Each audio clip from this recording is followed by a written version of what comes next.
Hello everyone. आज हम start करेंगे a legend of the Northland.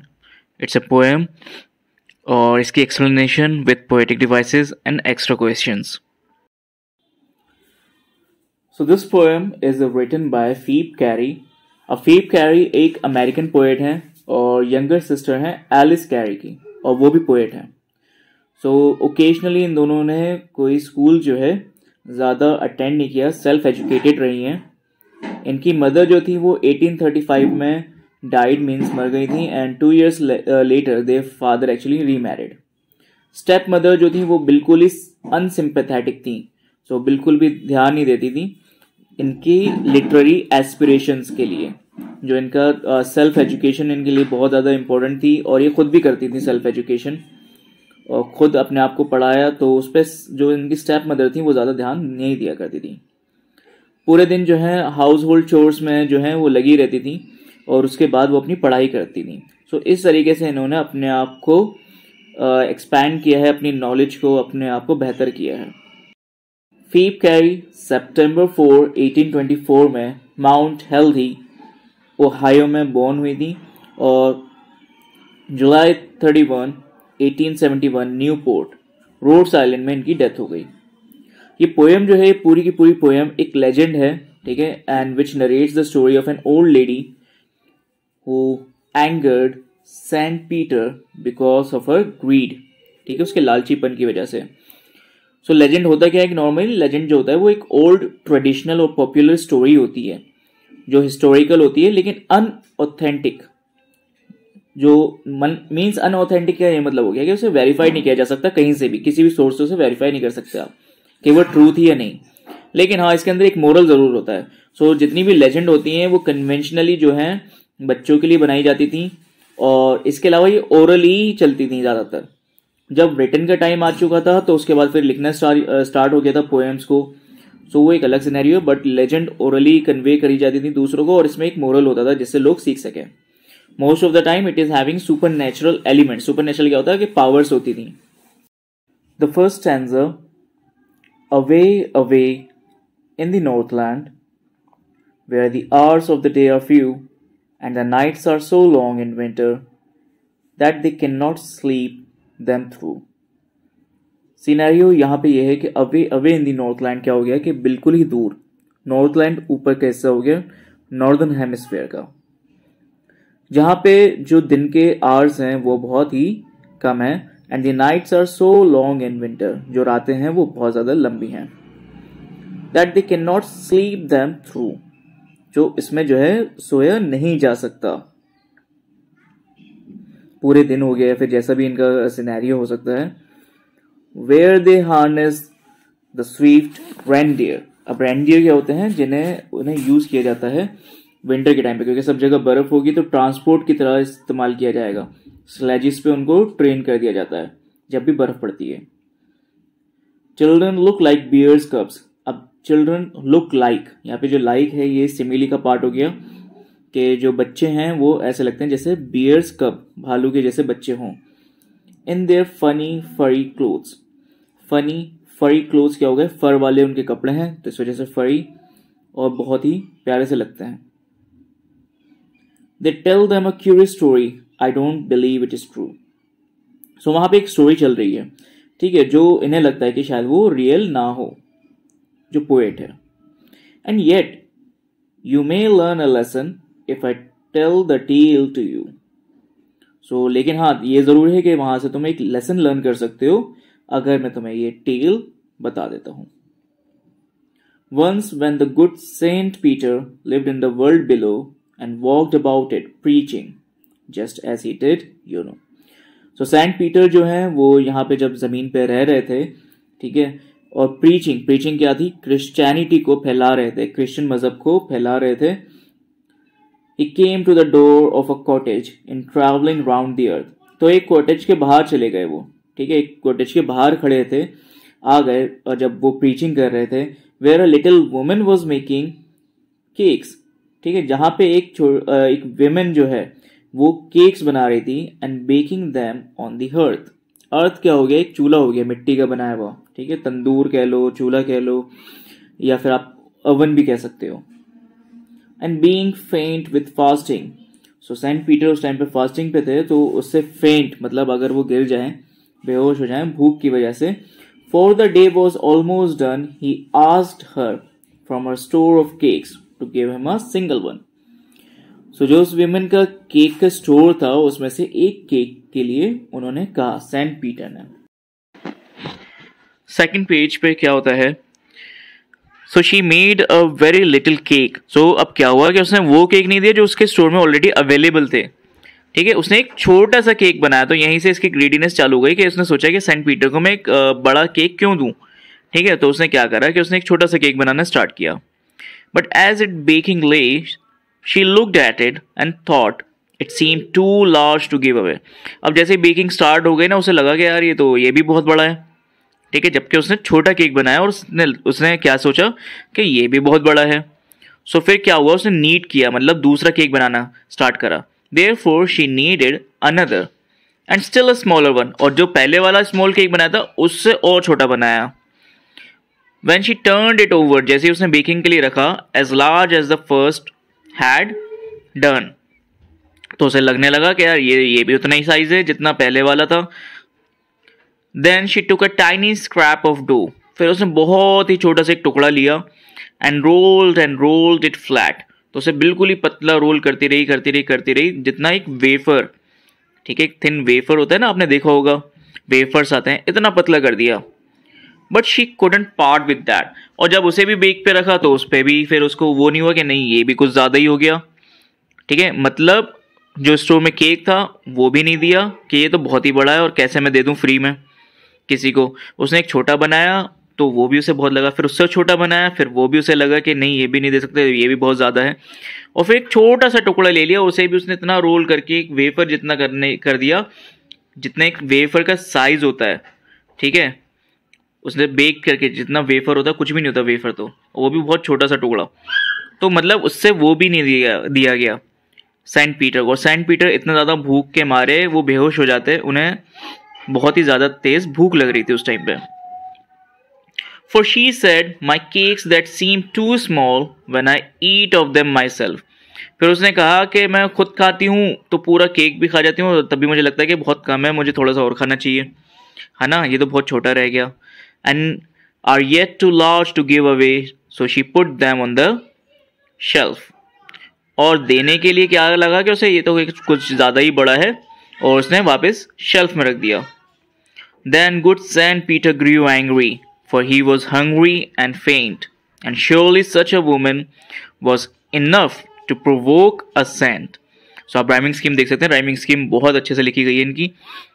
और यहीं पे स्टार्ट हो गया कि सेंट पीटर को आ गया गुस्सा, जबकि वो खुद एक सेंट थे, ठीक है, प्रीच करते थे, उनमें बहुत ज़्यादा पेशेंस होता है, बट स्टिल एक ऐसी लेडी जिन्होंने इतना ज़्यादा प्रोवोक कर दिया है कि अब उन्हें भी गुस्सा आ चुका है। And he said you are far too selfish to dwell in a human form, कि तुम इतनी ज़्यादा सेल्फिश हो कि तुम्हें इंसानी फॉर्म में इंसान नहीं होना चाहिए। To have both food and shelter and fire to keep your warm, और यहाँ तक कि तुम्हारे पास खाने के लिए भी सब कुछ है, रहने के लिए जगह भी है, और घर में गर्माई के लिए आग भी है। Now you shall build as the birds do, अब तुम जो है बर्ड्स की तरह अपना घर बनाओगी जैसे वो मेहनत करती हैं। शैल गेट योर स्कैंटी फूड, और अपने खाने के लिए भी अब तुम्हें ढूंढना पड़ेगा। स्कैंटी मतलब बहुत कम, क्योंकि बर्ड्स वैसे भी कम खाती हैं और उनके लिए खाना भी कम मौजूद होता है। By boring and boring and boring, so bore करना, किसी जगह को खोदते रहना। All day in the hard dry wood, और पूरा दिन तुम्हें उस ड्राई वुड को बोर करना पड़ेगा। Then up she went through the chimney, never speaking a word, and out of the top flue a woodpecker, for she was changed to a bird. So last का stanza आप देख सकते हो कि फिर वो एकदम से जादू जो उन्होंने करा सेंट पीटर ने, वो सीधे चिमनी की तरफ से निकलने लगी और कुछ बोल भी नहीं पाई, और जैसे ही चिमनी के ऊपर से टॉप में से निकला तो वो एक वुड पैकर, सो उन्होंने सेंट पीटर ने उसे एक वुड पैकर में टर्न कर दिया। Last part, she had a scarlet cap on her head and that was left the same, but all the rest of her clothes were burn black as a coal in the flame. So क्या हो गया कि वो would picker में turn हो गई और chimney से बाहर निकल गई। जो चीज़ वो पहनी हुई थी वो थी क्या, एक स्कारलेट कैप, जो उसके पास रिमेन, मतलब उसके पास रहा, ताकि उसकी आइडेंटिफिकेशन हो जाए कि ये वही वुड पेकर है जिसे सेंट पीटर ने कर्स किया था। और पूरे उसके बाकी के जो भी क्लोथ्स थे वो सारे फ्लेम में बर्न हो गए। अगर अच्छा, आप एक चीज़ और देखेंगे कि वुड पेकर को अगर आप देखेंगे तो उसका ऊपर का हिस्सा रेड होता है, ठीक है। तो ये वहाँ पे एक कंपैरिजन हो गया रियल वुडपेकर से और विमेन के। Every little country of Boyland has seen her in the woods, ठीक है। सो लास्ट वाले पैराग्राफ में, स्टैंजा में सॉरी, बताते हैं कि हर एक ने देखा, हर कोई, स्कूल का बच्चे हो या फिर कोई भी हो, वो सब देखते थे। Where she lives in the trees till this very day, जो वो अभी तक रहती है, boring and boring for food, और बस बोरिंग ही करती रहती है पूरे दिन अपना घर बनाने के लिए और खाने को ढूंढने के लिए भी। So this was the whole poem by Phoebe Cary. ये जो पूरी स्टोरी है ये बताई गई है एक बैलेड के थ्रू, ठीक है। बैलेड क्या होता है, एक song narrating a story in short stanzas, छोटे छोटे से स्टैंजास में। बैलेड्स जो होते हैं वो फोक कल्चर में इंक्लूड होते हैं, पॉपुलर कल्चर में, and are passed on orally from one generation to the next. So ये आपके टेक्स्ट में आपको दिख जाएगा। So that is the poem Legend of the Northland. So Philip Carey, through the legend, through this poem, actually trying to highlight the feelings of greed engraved in the human lives. So the idea is to find the positive vibes from the human beings. So we need to engage ourselves in more optimistic views, okay, in the positive qualities like affection, love, and sympathy, generosity, and a sense of sharing. So these ideas are actually nowadays are diminishing, are vanishing nowadays from our lives. We are not sharing anything. We are not in the view to share something with others, with other human beings who are actually in need. So that is the kind of scenario, the ideologies and the behavior that we are portraying nowadays in this society, in this world. So this poem actually brings about the fourth, the negativity, selfishness, greed, and cruelty, which are being found in people, and that is going to be ultimately punished by the God. Apart from that, even Mahatma Gandhi also said the same thing, like there is enough in this universe for everyone's need, but not enough for one's greed. So this is also a very good line by Mahatma Gandhi, and that also shows the same thing, like everyone can have everything in this universe, but still it is not able to surpass one's greed. Greediness cannot be fulfilled, right? It is there is no limit in greediness. अब यहाँ पे क्या था, इसका message क्या होगा poem का, is that the lady actually was baking the cake, और जो उसकी शेल्फ में केक्स थे वो इतने बड़े थे कि उसे लगा कि फ्री में डोनेट करना तो बेकार है, तो इसलिए वो और छोटा करती है और छोटा करती है। इवन एक वेफर के साइज़ का, मतलब एक बिल्कुल थिन लेयर, थिन शीट का केक भी उससे दिया नहीं गया, ठीक है, इतना छोटा भी। और तो यही वजह रहती है। अब इसमें वाइसेस भी हैं। वाइसेस क्या है, बुराइयाँ। बुराइयाँ जो है ना, सिर्फ सेंट पीटर में नहीं है और लेडी में, आप समझ रहे हो, इन दोनों के कैरेक्टर में ही बुराइयाँ हैं। कैसे, जो लिटिल वुमेन है वो ग्रीडी है, सेल्फिश है, ठीक है, स्मॉल हार्टेड है। और सेंट पीटर का क्या हो गया कि सेंट पीटर जबकि एक प्रीचर हैं, ठीक है, क्रिश्चियनिटी को बढ़ा रहे हैं, but still so Saint Peter को भी गुस्सा आ गया, ठीक है। तो ये भी एक वाइसेस का कैरेक्टर हो गया कि भाई एंग्रीनेस कैसे आ सकती है, वो तो खुद एक प्रीचर है, उन्हें तो शांत रहना चाहिए, उनके अंदर पेशेंस होने चाहिए, बट यहाँ पे वो क्या है, वो इम्पेशेंट हो रहा है। चाहे कोई भी बात हो, चाहे भूख की वजह से क्यों ना हो, लेकिन ये इम्पेशेंस वाला जो कैरेक्टर है वो उसमें आ गया, फ्रस्ट्रेशन आ गई, और उसकी वजह से उन्होंने क्या करा, लिटिल वीमेन को माफ़ करने की वजह से, फॉरगिव करने की बजाय क्या करा, उसे सज़ा दे दी, ठीक है। सो ये सारी चीज़ें आ जाती हैं। चलिए अब आगे बढ़ते हैं हम पोएटिक डिवाइसेस में।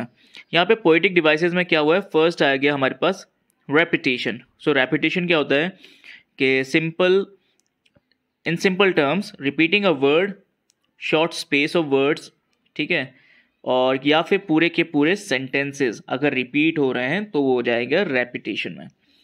यहाँ पे क्या रिपीट हुआ है, away away in the north land, and rolled it flat, ठीक है, ये दोबारा से रोल्ड एंड रोल्ड फ्लैट दोबारा रिपीट हुआ, अवे अवे दोबारा रिपीट हुआ, बोरिंग बोरिंग बोरिंग, और बोरिंग बोरिंग जो है ये बार बार रिपीट हुआ है। सो ये क्या वर्ड्स हैं, रेपिटेशन है। इसके बाद आ जाते हैं हम एलिट्रेशन। एलिट्रेशन में क्या होगा कि सेम साउंड या फिर सेम कॉन्सोनेंट्स, ठीक है, at the beginning of several words अगर वो होते हैं तो उन्हें कहा जाएगा एलिट्रेशन। जैसे कि फनी फरी, स्टिल स्मॉलर। सो लाइन क्या है, इन देयर फनी कॉमा फरी क्लोथ्स। सो यहाँ पे फनी और फरी में एफ बार बार रिपीट हुआ है, कॉन्सोनेंट्स का हमें ध्यान रखना होगा। And still a smaller one, still और स्मॉलर, एस और एस, सो ये रिपीट हुए हैं, तो ये हो गए एलिट्रेशन। अब उसके बाद हम आ जाते हैं सिमिली पे। सिमिली का आपको ध्यान रखना है एस और लाइक का। सो जहाँ पे भी एस और लाइक होगा वहाँ पे सिमिली हो गई। And the children look like, so यहाँ पे लाइक क्या हुआ, सिमिली हो गई, मतलब किसी को हम किसी चीज़ से कंपेयर कर रहे हैं। And the children look like bears cup, तो बच्चों को किससे कंपेयर किया जा रहा है, बियर्स कप्स, भालुओं के बच्चों से, छोटे छोटे से, क्योंकि वो वैसे ही फरी क्लोथ्स पहने हुए थे। But all the rest of our clothes were burn black as a coal, black as a coal, so कोयले की तरह काले, तो ये हो गई simile. Alright, so that's it for the extra questions, some HOTS, ठीक है, हायर ऑर्डर थिंकिंग स्किल्स वाले क्वेश्चंस जो हैं वो मैं डिस्क्रिप्शन बॉक्स में डाल देता हूँ। आप डिस्क्रिप्शन में देख के उसे कॉपी कर सकते हो या फिर उसे पढ़ सकते हो, और कुछ इश्यू हो, कुछ प्रॉब्लम हो तो मुझे कमेंट बॉक्स में आप टाइप भी कर सकते हैं। Thanks for watching, thank you so much, please like, subscribe and share.